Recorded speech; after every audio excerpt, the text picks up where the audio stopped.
veut dire beaucoup de choses à la fois. Parce que, vous savez, lorsqu'on dit que j'avance, ça veut dire que tu quittes un lieu pour aller vers un autre lieu. Amen. Donc, tu quittes un point A, tu vas dans un point B. Lorsque tu quittes de chez toi pour aller faire des courses quelque part, tu avances vers la destination. Amen. Amen. Tu vas au travail, tu quittes de chez toi et tu es en train d'avancer vers ta destination. Et chaque vie de tout le monde sur la terre, chaque vie est une vie qui avance vers quelque chose, qui doit avancer vers quelque chose. Malheureusement, il y a des vies qui s'arrêtent, qui stagnent, ou alors qui font marche arrière au lieu d'avancer. Mais nous allons parler de ça. Mais nous voulons avancer avec Dieu. Nos frères qui sont baptisés aujourd'hui, il y a encore un trajet. Et ce trajet-là, c'est celui d'avancer avec Dieu. Puisque Dieu vous a appelé. Et quand Dieu nous appelle, il y a un parcours. Amen. Amen. C'est pourquoi, bien aimé, comme je viens de le dire, avancer, c'est quitter un point A pour aller vers un point B. Et nous sommes tous appelés à ça. Vous savez, il y avait des théories qui disaient qu'il y a des gens qui étaient destinés à l'enfer. Dieu avait destiné les gens à l'enfer. Il y a des gens qui pensent comme ça. Mais Dieu n'a jamais destiné les gens à l'enfer. Amen. Dieu n'a destiné personne à l'enfer. Même Hitler qui tuait des gens à l'époque, Hitler aussi était destiné à la vie éternelle. Tout le monde est destiné à la vie éternelle. Mais est-ce que nous allons tous entrer dans le royaume des cieux? C'est ça la question. Quand les enfants commencent l'école en première année primaire, même en maternelle, ils sont tous destinés à réussir leur vie. Mais est-ce que tout le monde finit l'école? Amen. Amen. Et pourtant, tout le monde est appelé à finir l'école un jour. Mais est-ce que tout le monde arrive à finir? Bien aimé, nous allons lire un passage dans Jérémie. Dieu nous dit quelque chose en fonction de, par rapport à avancer avec lui. Jérémie 29, verset 11. Lisons Jérémie chapitre 29 et au verset 11.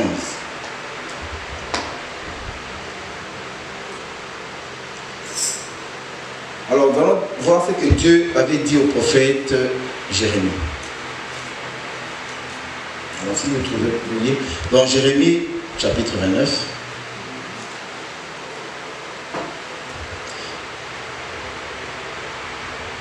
Alors, lisons.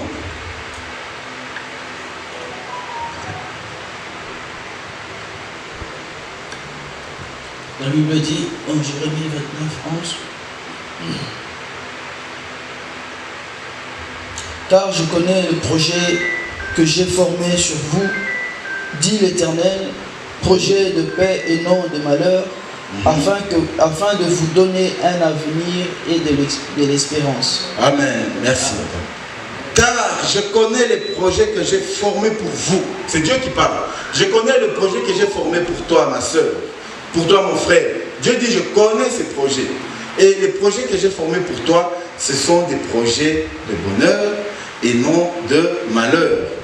Amen. Amen. Pourquoi il nous a donné des projets de bonheur? Afin de nous donner un avenir. Bien aimé, écoutez très bien ce que Dieu dit. Afin de nous donner un avenir.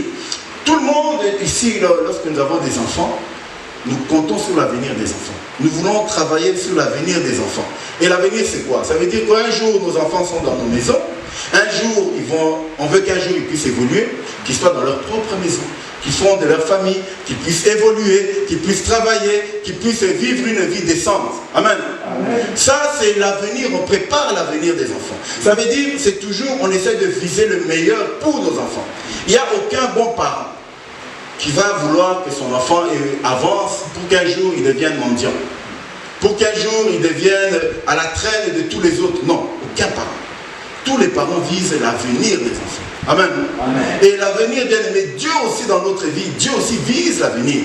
Ça veut dire que lorsque Dieu vise l'avenir, ça veut dire que Dieu dans nos vies, il a un projet pour nous. Amen. Il veut que dans notre vie, nous puissions avancer. Lorsque Dieu est venu dans ta vie, il t'a trouvé peut-être que tu étais dans la drogue. Il t'a trouvé peut-être que tu étais un alcoolique. Il t'a trouvé peut-être que tu étais un impudique. Il t'a trouvé peut-être que tu étais dans une vie vraiment misérable. Et Dieu, qu'est-ce qu'il a fait? Comme il connaît les projets pour toi, Dieu t'a ramassé dans la boue. La Bible dit, il te ramasse dans la boue pour te faire asseoir dans la table des rois. Ça ne veut pas dire que tu vas manger avec le roi Philippe, non. Mais ça veut dire seulement que lorsque Dieu te ramasse, il va t'amener vers un avenir meilleur. Amen. Amen. Il va t'amener à avancer. Tu vas avancer. Lorsque tu es avec Dieu, au fil des années, après des années, lorsqu'on te voit, on va dire, est-ce que c'est toujours la personne que je connaissais il y a 10 ans? Ou alors c'est une autre personne? Amen. Amen. Là, on voit que la personne a avancé avec Dieu. C'est pourquoi Dieu a dit que je connais les projets que j'ai fondés pour toi, des projets de bonheur, non de malheur, afin de vous donner un avenir et de l'espérance. Bien aimé, l'espérance, on va parler de ça tout à l'heure. L'espérance, c'est quelque chose de très important pour nous les chrétiens. Quand tu n'as pas d'espérance, ça veut dire que tu te dis, même si je sers Dieu aujourd'hui, est-ce que demain ma vie va changer? Si tu n'as pas d'espérance, tu ne vas pas croire en ça. Amen. Amen. Mais Dieu dit qu'il nous donne de l'espérance. Ça veut dire que tu sais, si je suis avec Dieu un jour, ma vie ne peut que changer. Amen. Amen. Tu as la foi en l'espérance. Tu espères. Parce que notre Dieu, c'est lui. La Bible dit qu'il est le Dieu de la providence. C'est lui qui donne. Mais si nous ne croyons pas qu'un jour que nous pouvons espérer quelque chose de Dieu, pourquoi nous allons nous attacher à Dieu? Amen. Amen. Vous voyez pourquoi le Seigneur nous dit que non, je connais les projets que j'ai formés pour vous, dit l'Éternel, les projets de paix et non de malheur, afin de vous donner un avenir. Donc Dieu veut que nous puissions avancer avec lui. Ce qui nous a côté la vie, tu ne dois pas rester le même. Il faut que ta vie change. Il faut qu'on voit une évolution. Il faut qu'on voit une transformation. Parce que tu es en train d'avancer avec Dieu. C'est pourquoi Dieu va dire à Jérémie, c'est cette parole. Et bien aimé, ce qui nous fait comprendre que Dieu veut le bonheur de tous. Dieu veut avancer avec nous tous. Mais est-ce que nous avançons avec lui? C'est ça la question. Amen. Amen. Alors bien aimé, avancer avec Dieu. Comment on peut avancer avec Dieu, bien aimé? Puisque Dieu veut avancer avec nous. Oui, nous avons compris. Dieu a des projets pour nous, pour nous donner l'avenir, pour qu'on avance. Mais comment on peut avancer avec Dieu? Comment on avance avec Dieu? Amen. D'abord, avant d'expliquer comment avancer avec Dieu, j'aimerais d'abord vous dire, quand quelqu'un avance avec Dieu, qu'est-ce qui change dans sa vie? Vous voyez, aujourd'hui vous êtes baptisé. Vous faites un pas avec Dieu. Qu'est-ce qui va changer dans votre vie? Amen. Amen. Et j'aimerais qu'on lise ça. Et c'est juste une phrase que vous allez voir, on parle de Jésus. Parce qu'on n'a pas d'autres exemples. Vous savez, dans la vie, on peut donner des exemples. Je peux donner mon exemple. Moi, ma vie, c'est ça. Mais moi, je ne suis pas un exemple pour vous. Amen. Amen. Je ne suis pas une référence pour vous. Parce que j'ai mes qualités, j'ai mes faiblesses. J'ai mes hauts, j'ai mes bas. Donc, je ne peux pas être un exemple pour vous. Mais celui qui est l'exemple pour nous tous, c'est Jésus. Amen. Amen. C'est pourquoi lorsque nous venons à la chair, nous ne parlons que de Jésus. Amen. C'est lui qui est l'exemple par excellence. Amen. Si un pasteur commence à se prendre lui, parler que de lui, vous me connaissez, moi j'ai fait ceci, moi j'ai fait ça. Oui, tu as fait, c'est bien, mais tu n'es pas l'exemple. Amen. Amen. Oui, tu peux être un modèle, mais tu n'es pas l'exemple parfait. L'exemple parfait, c'est Jésus-Christ lui-même. C'est pourquoi on va parler de Jésus. Comment avancer avec Dieu? Voyons comment Jésus lui-même a avancé avec Dieu. Alors parlons de ça. Luc, chapitre 2. Nous allons lire du verset 50 au verset 52. Évangile de Luc. Évangile de Luc qui a été écrit par qui? Qui a écrit l'évangile de Luc? C'est Luc. Amen. C'est Luc. On croit toujours qu'il y a des pièges quand on pose ces questions. Voilà, on va lire, écoutez, on va lire Luc chapitre 2, c'est ça?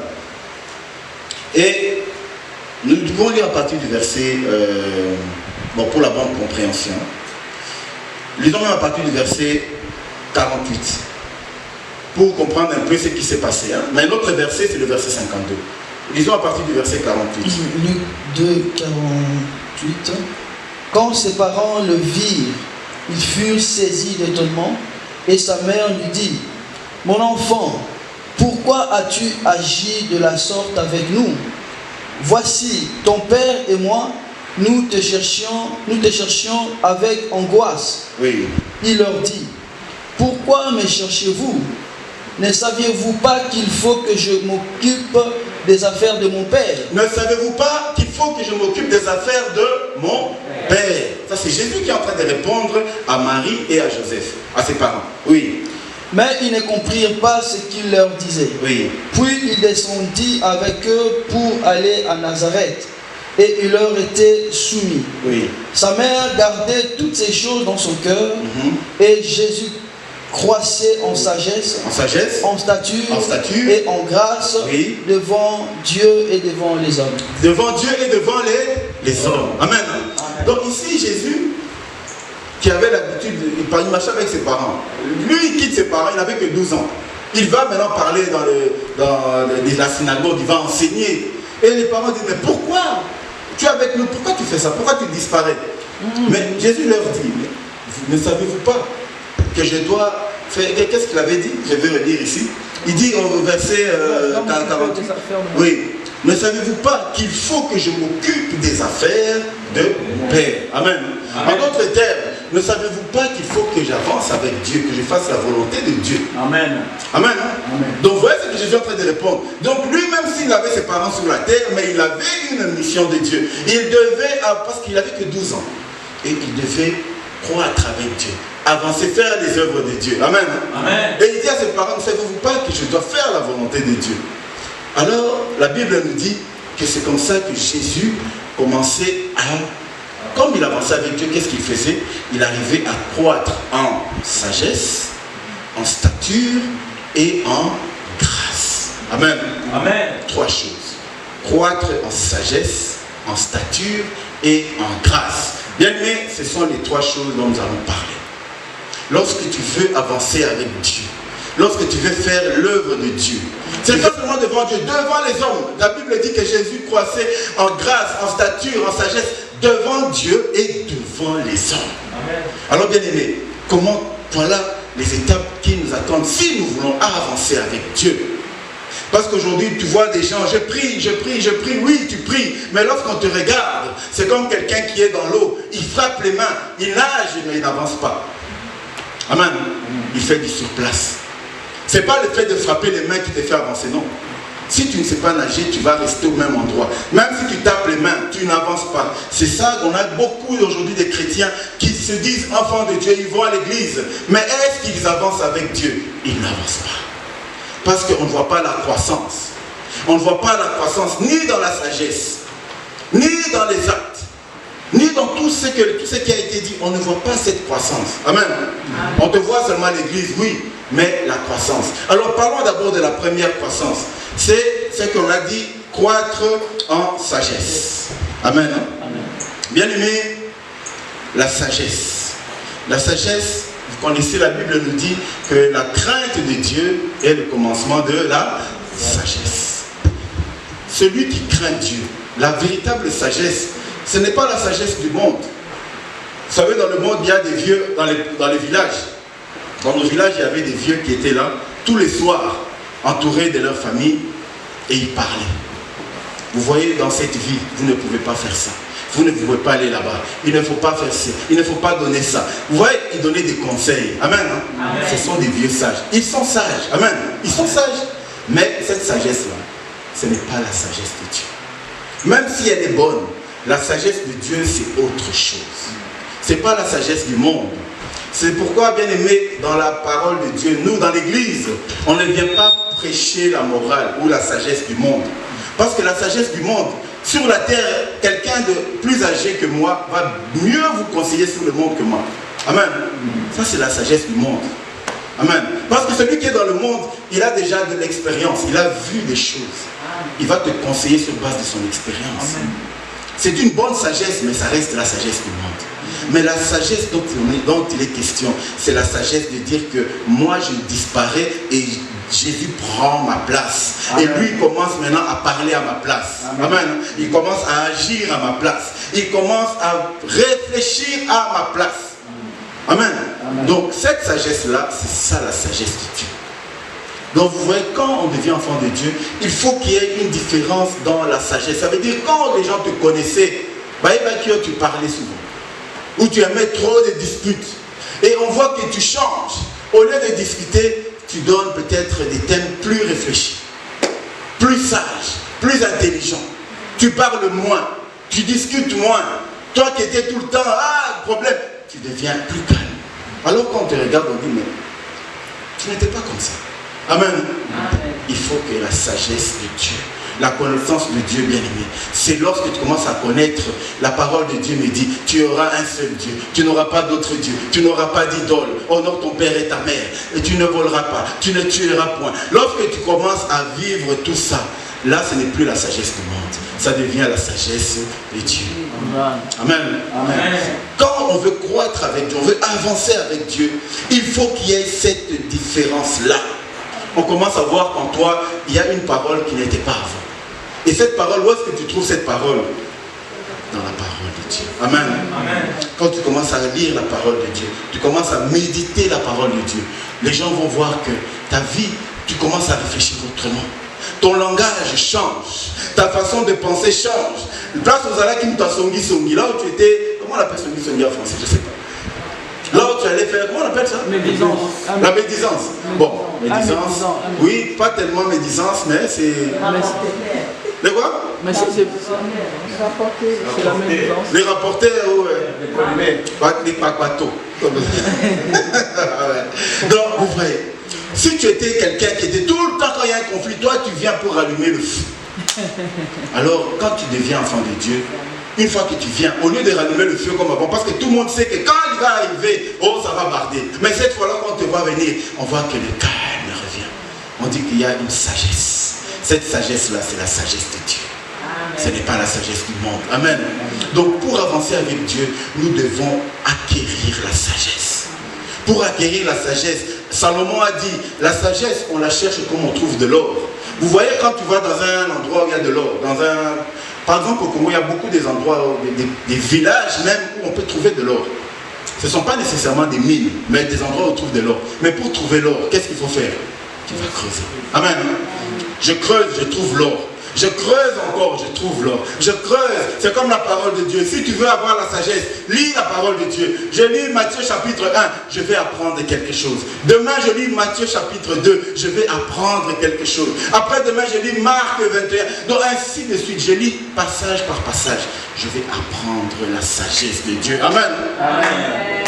Bien aimé, la sagesse, ce n'est pas seulement lorsqu'on vient s'asseoir à l'église, on écoute la parole, c'est bien. Mais nous-mêmes, nous avons un travail d'aller creuser. Salomon dit, il faut creuser la sagesse, il faut creuser. Or, si on croit que la sagesse, on l'aura seulement parce qu'on vient les dimanches, une fois par semaine, dimanche, écouter la parole de Dieu. Bien aimé, ça va prendre du temps. Ça va prendre du temps pour avoir cette sagesse. Peut-être que tu ne l'auras jamais. La sagesse, on doit la chercher. Donc, vous qui venez en Christ aujourd'hui, apprenez à prendre votre Bible. Apprenez à lire la Bible. Le Seigneur ne te demande pas d'être pasteur. Tout le monde n'est pas appelé à être pasteur. Tout le monde n'est pas appelé à être évangéliste. Mais tout le monde est appelé à connaître la parole de Dieu. Amen. Lisons la parole de Dieu. Ça va nous permettre de connaître les choses. Vous savez, il y a un passage que j'aime bien. C'est Ecclésiaste 9, 10. Ecclésiaste 9, 10 dit que ta main fasse ce qu'elle trouve à faire. Ça veut dire quoi dans la sagesse de Dieu? Ça veut dire que même si je vis bien, tu as une belle vie, tu as tout. Vous savez, il y a des gens qui ont une belle vie, mais dans leur maison, quand tu rentres dans leur maison, c'est un calvaire. Alors qu'ils ont tout, mais dans leur maison, c'est l'enfer. Mais bien aimé, simplement parce que la parole de Dieu nous dit que ta main fasse ce qu'elle trouve à faire. La main que tu as, Dieu t'a donné cette main pour créer la paix dans ta maison. Amener par exemple des choses qui amènent la paix dans ta maison, juste avec tes mains. Vous voyez un peu cette sagesse-là. Cette sagesse-là, ce n'est pas la sagesse du monde. Parce qu'avec le monde, on va te dire, tu as l'argent, fais tout ce que tu veux. Mais la sagesse de Dieu dit que ta main fasse ce qu'elle trouve à faire. Pour ton bien, pour le bien de ta maison, pour le bien de ta famille. Vous voyez? Mais où est-ce que tu apprends cette sagesse? Donc, apprenons la première étape pour avancer avec Dieu. C'est la première chose qui nous intéresse, nous, c'est de croître comme Jésus, il croissait en sagesse. Amen, non? Amen. Est-ce qu'on peut acclamer pour la gloire de Dieu? Alors, deuxième chose, comme on a dit, il croissait en quoi? En stature. en stature. Qui connaît c'est quoi la stature? Alors je vais expliquer la stature. Lorsque on voit un enfant de 5 ans ou de 10 ans qui marche dans la rue, vous allez voir l'enfant qui marche, un moment, il commence à sauter. Un moment, il joue. Amen. Amen. Il est seul, hein, mais il joue. Un moment, il saute. Un moment, il danse. C'est aujourd'hui avec TikTok. Vous voyez les enfants là, tous seuls en train de danser comme des fous. Ça, c'est une stature. Ça veut dire que lorsqu'on regarde comme ça, on sait. Ça, c'est un enfant. Amen. Amen. On voit que ça, c'est un enfant. Sa façon de faire. Même si aujourd'hui, il y a des adultes qui sont comme des enfants. Tu vois un adulte avec des babes en train de danser, tout ça. Oui, mais la stature là, c'est la stature d'un enfant. Ça veut dire la stature, c'est ta façon de te tenir, ta façon de parler, ta façon de marcher, ta façon de regarder, ta façon, tes gestes, tout ça, ça fait partie de la stature. Quand vous voyez un président de la République ou un roi, on t'apprend comment marcher. Amen. Amen. Les rois ici que vous voyez, on les apprend comment marcher, comment saluer. Un roi ne va pas venir, oh mon frère, il ne va pas faire ça. Hein? Il ne va pas faire ça. Il a une stature, il te salue comme ça. Vous voyez, ça c'est la stature. Amen. Donc ça veut dire que lorsque tu deviens enfant de Dieu, ta stature doit changer. Toi qui étais tout le temps quand tu vois quelqu'un, master, tu commences à crier en haut. Mon power. Donc quand tu es là, maintenant ta stature change, ta façon de parler change. Tu n'es plus celui qui se met à crier n'importe comment. Tu ne marches plus n'importe comment. Même ta façon de marcher doit changer. C'est bien, mais tu ne vas pas faire des efforts, ça viendra tout seul. Amen. Amen. Parce que quand tu acquiers la sagesse de Dieu, il y a ta façon de te tenir devant les gens. Ça ne sera pas la même chose qu'un païen. Ta façon de discuter avec quelqu'un ne sera pas la même chose qu'un païen. On te verra beaucoup plus calme, beaucoup plus réservé, beaucoup plus apaisé. Donc ce n'est pas comme quelqu'un qui se met à crier tout le temps, non. Pourquoi? Parce que la stature change. Quand vous voyez même les rois aujourd'hui, les petits enfants, ils ont 10 ans, ils sont comme tous les enfants. Quand vous venez les voir à 15 ans, les enfants de 15 ans des rois ne sont pas les mêmes que nos enfants de 15 ans. Vrai ou faux? Oui. Vous voyez, je donne toujours l'exemple des fils du roi de Maroc. Vous avez déjà vu comment il marche? Vous avez déjà vu comment il marche cet enfant-là? Je ne sais pas quel âge il a même. Mais cet enfant-là, quand vous le voyez marcher, donc il a une façon de marcher, de saluer. Donc ce n'est pas comme nous. Vous voyez pourquoi? Parce que le poste qu'il occupe demande une stature. Nous aussi, les enfants de Dieu, nous sommes les enfants du roi. Ça veut dire que notre façon d'être demande une certaine stature. Amen. Donc quand on va te voir, amen, on ne va pas te voir comme tout le monde. Tu avais des amis, c'est vrai, vous étiez amis. Mais si on vous revoit à 5 ans, toi tu as fait 5 ans dans le ministère, 5 ans à l'église, dans la vie du Seigneur. Après 5 ans, lorsqu'on te voit avec tes amis, la stature est tout à fait différente.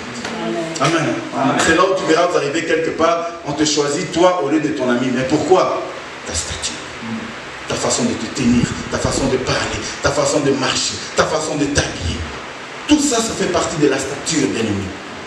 Donc quand tu deviens enfant de Dieu, tu ne fais plus les choses comme les autres. Alors Jésus était en train de croître, on voyait la stature qui change. On voit que ce petit garçon commence à être mûr, commence à être réfléchi, plus calme. Il a une façon de parler différente. Et nous aussi, enfants de Dieu, lorsqu'on avance avec Dieu, ces choses doivent nous suivre. Si tu vois un enfant de Dieu, 10 ans dans l'église, 15 ans dans l'église, il est évangéliste dans l'église, il est prophète dans l'église, tu le vois toujours en train de se chamailler à gauche, se disputer à droite, il marche comme s'il était à Matongi. Tu vois quelqu'un qui marche, mais attendez quand même, il y a une façon de marcher. Bien aimé, vous savez, hein, des fois on est dans le milieu des pasteurs. Des fois quand tu vois les pasteurs qui viennent, le pasteur, tu vois le pasteur comment il rentre. Pasteur. Donc quand vous regardez, donc tu vois la posture. Donc toi-même, même si tu as envie qu'on prie pour toi, est-ce que tu auras la force d'aller chez lui? Non. Tu dis, mais celui-là, lui, c'est ce qu'on appelle les Yankees. Hein? Donc un pasteur, pourquoi? Parce qu'il n'a pas compris que lorsqu'on devient enfant de Dieu, la posture doit changer. Amen.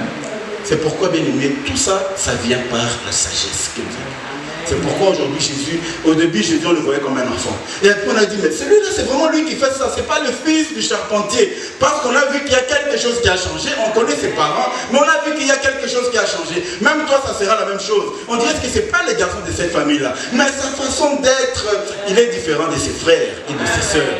Parce que ta posture a changé. Amen.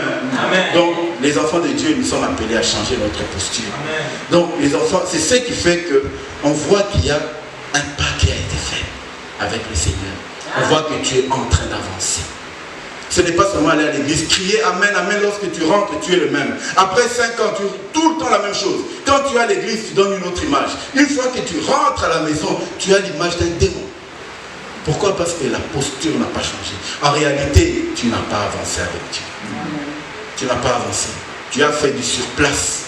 C'est comme, vous voyez, les trucs de sport, là où on court sur place, hein, les tapis. Hein. C'est bien, tu cours, hein, mais tu es sur place. Amen. Donc faisons attention, amen. Et la Bible nous dit en troisième lieu, Jésus a augmenté en grâce devant Dieu et devant les hommes. Bien aimé, j'avais déjà parlé de la grâce. La grâce, c'est quelque chose que nous n'avons pas mérité, mais Dieu nous donne. Amen. Amen. C'est différent de la bénédiction. La bénédiction, c'est le fruit d'un travail pour Dieu et Dieu te récompense. Il te bénit. Maintenant, nous, tout le monde a la grâce. Tout le monde, les païens comme les chrétiens. Mais lorsque tu deviens enfant de Dieu, tu as une grâce supérieure. Amen. Une grâce, et c'est pourquoi l'apôtre Paul appelle ça la grâce excellente. Ça veut dire que ta grâce devient différente de la grâce des autres. Tu vas aller dans un travail, la grâce, pouf, ça marche. Tu veux faire ceci, même si tu étais malade, j'ai pris, par grâce, je suis guéri. Tout ça, Dieu te fait grâce. Et quand tu avances avec Dieu, on doit voir en toi qu'il y a quelque chose qui change. On dit, mais pourquoi cet homme, lorsqu'il t'approche, les choses, même les portes qui étaient fermées se déverrouillent. Lorsqu'il y avait un obstacle, tout marche. Qu'est-ce qui se passe avec lui? La grâce excellente. Quand tu avances avec Dieu, autour de toi, on va voir cette grâce. Vous serez 10. Et sur les 10, on viendra seulement te chercher toi pour demander conseil. Qu'est-ce qu'on a remarqué? La grâce excellente. Amen. Amen. Maintenant, toi qui es enfant de Dieu, quand on voit 10 là, on voit la personne qui crée des problèmes, c'est toujours toi. Quand c'est ce prophète-là, lui quand il est là, tu le discutes. Dites-moi, quelle est la grâce qu'il a reçue? Est-ce qu'il a vraiment cette grâce excellente? Bien aimé, c'est pourquoi ne vous trompez pas. Le monde aujourd'hui aime bien les titres. Les gens aiment bien des grands titres. Appelez-moi docteur, appelez-moi pasteur, appelez-moi archibishop. Mais lorsqu'on te regarde, est-ce que tu avances vraiment avec Dieu? Est-ce qu'on voit toutes ces qualités en toi? On ne voit pas. Mais tu veux qu'on te donne des titres. Bien aimé, on n'honore pas les gens pour les titres. On n'honore pas les gens pour les titres. On honore pour ce qu'ils sont réellement. Amen. Amen. On honore pour ce que la personne est, pas pour ce que la personne prétend être. Moi, je peux dire ici, appelez-moi archi-bishop ou archi-docteur, je crée quelque chose. Moi-même, j'ai créé un nom, parce qu'aujourd'hui, les gens créent des noms. Et tu veux qu'on te respecte comme ça? Non. On va t'honorer sur base de ce que tu es réellement, ce que nous voyons de toi, pas de ce que nous entendons. Donc Jésus, les gens ont vu comment il a changé. C'est pourquoi les gens ont dit que Jésus croissait en grâce, en sagesse. Amen. Amen. Donc c'est très très très important. Maintenant, bien aimé, comment nous pouvons avancer avec Dieu? Voilà, vous avez vu comment, c'est quoi avancer avec Dieu? Nous avons toutes ces étapes, ces 3 étapes. Maintenant, comment je peux faire pour avancer avec Dieu? Moi, j'ai envie d'avancer avec Dieu. Comment je dois faire? La première chose qui fait que nous puissions avancer avec Dieu, c'est d'abord l'obéissance. Amen. L'obéissance, parce que quand Dieu t'appelle, aujourd'hui, quand Dieu vous a appelé au baptême, Dieu vous a appelé à faire quoi?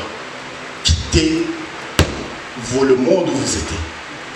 Laissez derrière vous tout ce qui vous faisait du bien. Ce qu'on appelle le lieu de confort. Il y a des gens qui se trouvent, moi mon confort c'est ça. Quand je suis drogué, je me drogue. Quand la tête tourne, ça me va, je suis bien comme ça. Ça c'est ma vie. Dieu te demande la première chose, quitte ce confort.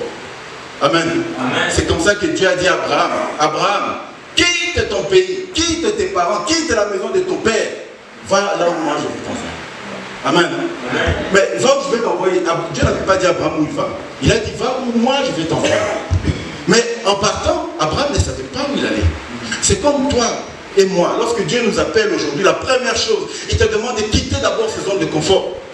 Tu étais habitué dans une famille où on se dispute tout le temps, c'était ton confort. Toi aussi tu es entré dans cette vie-là, tu te disputes, tout le temps dispute. Enfin, la première chose, quitte d'abord cet état-là. Amen. Amen. La première chose, c'est d'abord de sortir de sa zone de confort. Bien aimé, la plus grande difficulté lorsqu'on devient chrétien, c'est d'abandonner le péché qu'on faisait tout le temps, parce que ça nous fait du bien. Le péché est succulent. Amen. Amen. Le péché là, il est bon quand tu es dans ça te fait du bien. Tu es tellement habitué. Pour sortir de là, c'est difficile. C'est pourquoi la première étape, bien aimé, c'est d'abord de quitter la zone de confort par l'obéissance. Amen. Amen. Et la deuxième chose à faire, une fois que tu as quitté la zone de confort, je suis devenu chrétien. Seigneur, j'ai abandonné mon ancienne vie.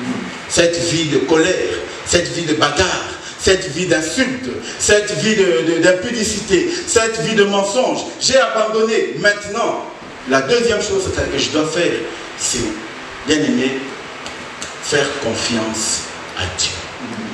Amen. Amen. Si tu veux avancer avec Dieu, une fois que tu abandonnes d'abord, maintenant tu dois faire confiance à Dieu. Amen. Bien aimé, c'est l'étape, parmi les étapes les plus difficiles. Faire confiance à Dieu. Ça veut dire que comme je suis devenu chrétien, je crois que même si aujourd'hui ça ne va pas, le Seigneur va agir dans ma vie puisque je suis son enfant. Amen. Ça ira. Amen. Amen. Apprenez à faire confiance. Et dans Matthieu chapitre 18, versets 28 à 30, je vais juste citer, on connaît ce qui s'est passé avec Pierre. Ils étaient dans la barque, dans le petit bateau. Et Jésus dit, il a dit à Jésus, je viens vers toi, laisse-moi venir vers toi. Jésus dit, viens. Pierre sort, il marche sur l'eau. Bien aimé, Pierre marchait sur l'eau. Amen. Amen. Parce qu'il avait confiance en Dieu. Amen. Il avait confiance. Mais voilà, qu'est-ce qui se passe? La tempête vient. Il voit juste la tempête de loin. Pierre, au lieu de regarder à Jésus. Amen. Au lieu de rester fixé sur Jésus, Pierre a commencé à regarder la tempête. Et la Bible nous dit, une fois qu'il a regardé la tempête, il a commencé à couler. Pourquoi, bien aimé? Lorsqu'on veut avancer avec Dieu, on regarde seulement à Jésus. On ne regarde pas aux obstacles. Amen. On ne regarde pas aux difficultés. Toi, reste fixé sur Jésus. Jésus lui-même va s'occuper de ces difficultés. Amen. Bien aimé. Vous n'avez jamais vu des gens, bien aimés. Il était là, il n'a pas d'argent. Il ne sait pas comment je vais manger aujourd'hui. Il sort seulement, Seigneur, donne-moi à manger. Quelqu'un l'appelle. Mon frère, viens, j'ai quelque chose à te donner. Miracle.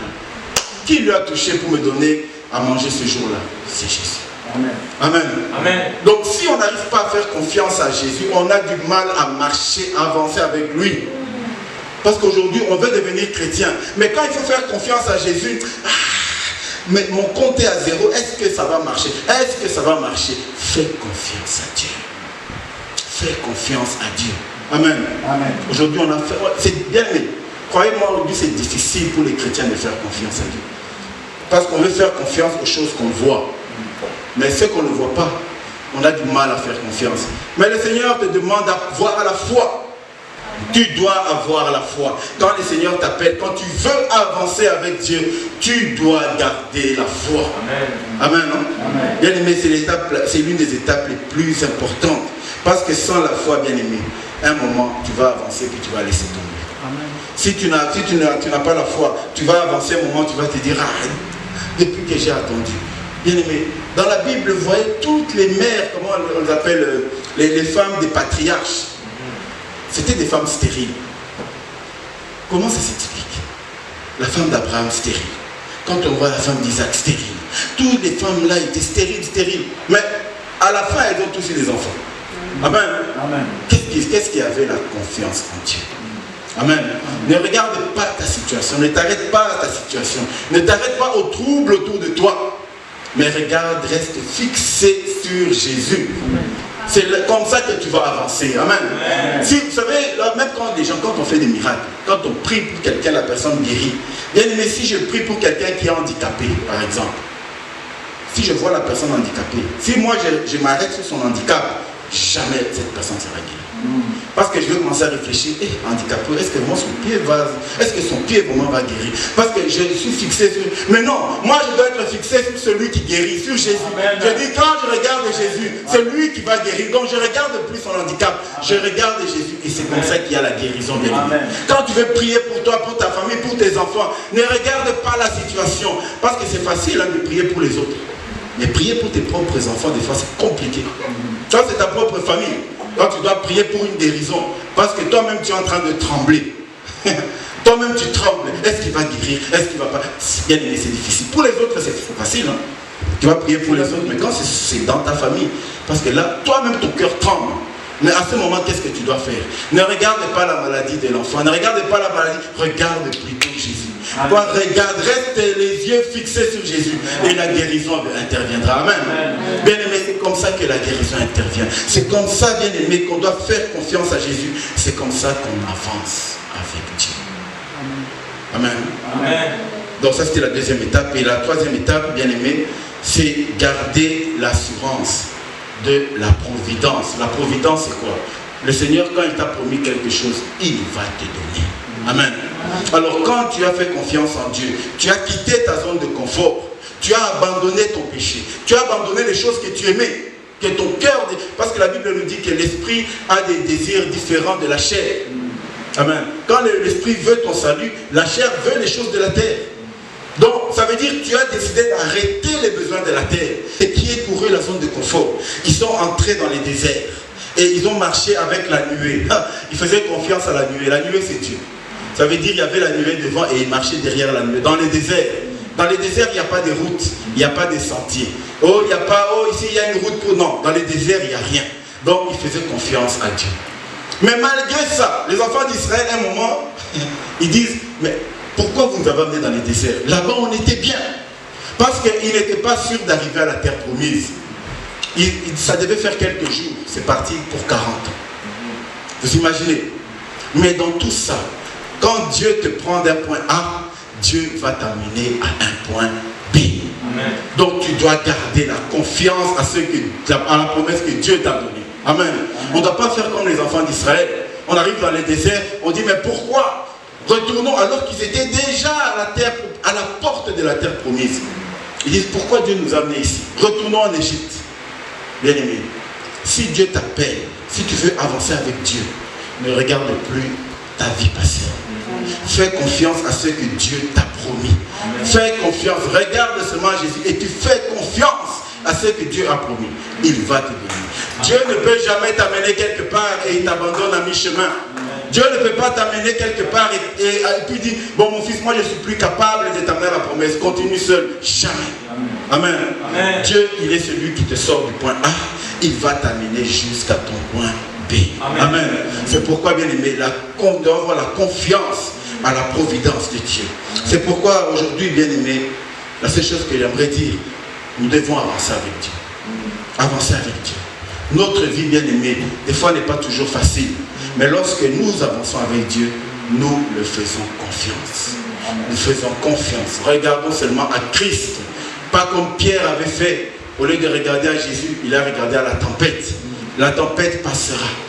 Elle va laisser des dégâts si tu regardes à la tempête.